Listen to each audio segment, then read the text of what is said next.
Today on Smackey's Garage, we're going to be changing the transfer case fluid on this 2018 F-150. So this is my personal truck. It has 100,000 miles on it, and we're going to go ahead and remove the fluid and see what it looks like. So let's go ahead, let's get in the garage and get things taken apart. To do this project, you really don't need that much. You need a 3/8 drive to take out the two plugs. You need your Mercon fluid.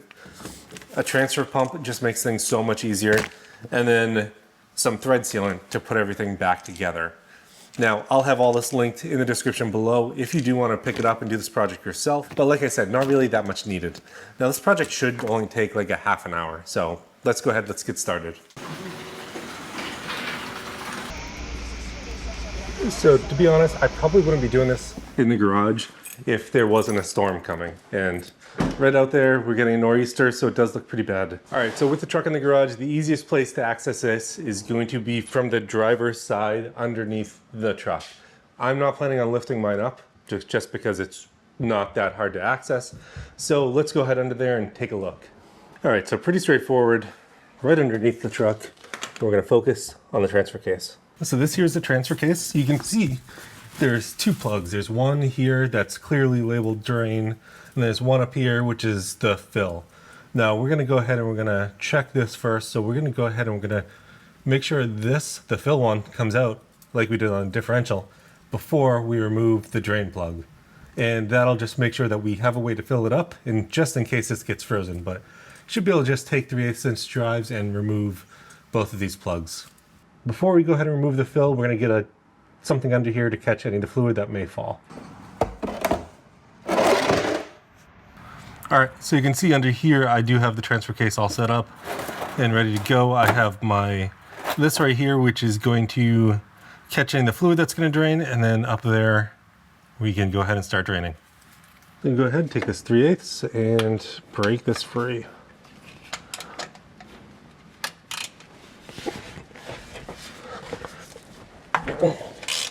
Okay, so with this one coming free, we can go ahead and take out the drain as well. But I'm going to remove this now just because I want to see if anything's going to drip out. No, having this open is going to make this drain out much quicker, much easier. So with that, we can go ahead and remove the drain.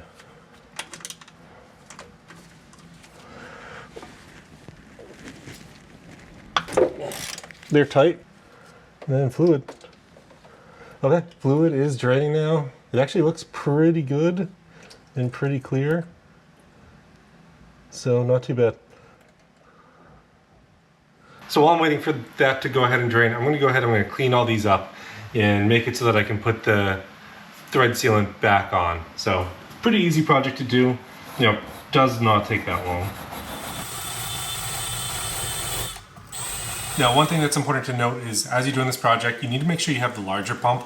So before you take everything apart and drain it, make sure your pump fits the top of this. You want to get the larger pump, not the smaller pump. The smaller pump is good for oil. The larger pump here is better for these wide mouth containers. It's the only one that fits. So make sure you have the right pump before you take all this apart. So it's been a little bit. We're back under the truck now. You know, I've taken some time, cleaned up everything. Everything is ready to go back in. And this is drained out as much as it's going to. So I'm going to put my drain plug back in first. And while I do that, I'm going to use my Permatex sealant on it just to seal everything up. And then screw it in. Now with that one in, I'm going to go ahead and wipe it off one more time. So it's going to be important and good to check to make sure that there's no leaks on these after like a few days, or even pretty much immediately. But now that that is closed off, I'm going to go ahead and start putting fluid in there.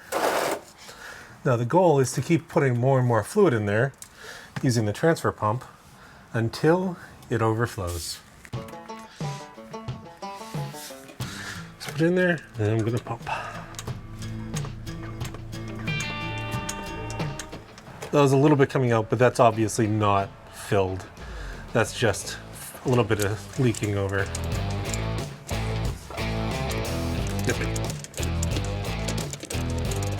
Now so I'm going to switch over to the other one. Now we're going to switch over to the other quart.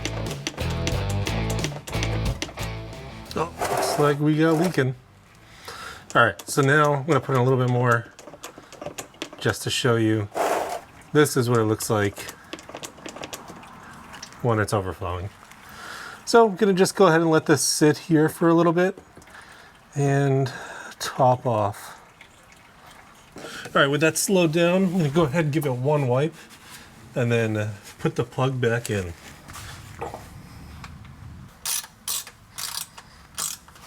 One wipe, and we're gonna watch for any fluid leaks. So the project was as simple as that. It took under 2 quarts for me to completely fill mine, and after 100,000 miles, the fluid still looked pretty good. Now I'm gonna go ahead, I'm gonna watch underneath it for the next few days, maybe check it every once in a while, just to make sure that there's no fluid leaks, but you know, cleaned up the plugs and everything great, so shouldn't have any issue there. Don't forget to check in the description below. I'll have links to everything that I used. Thanks for tuning in this week on Smackey's Garage. I'll see you next time.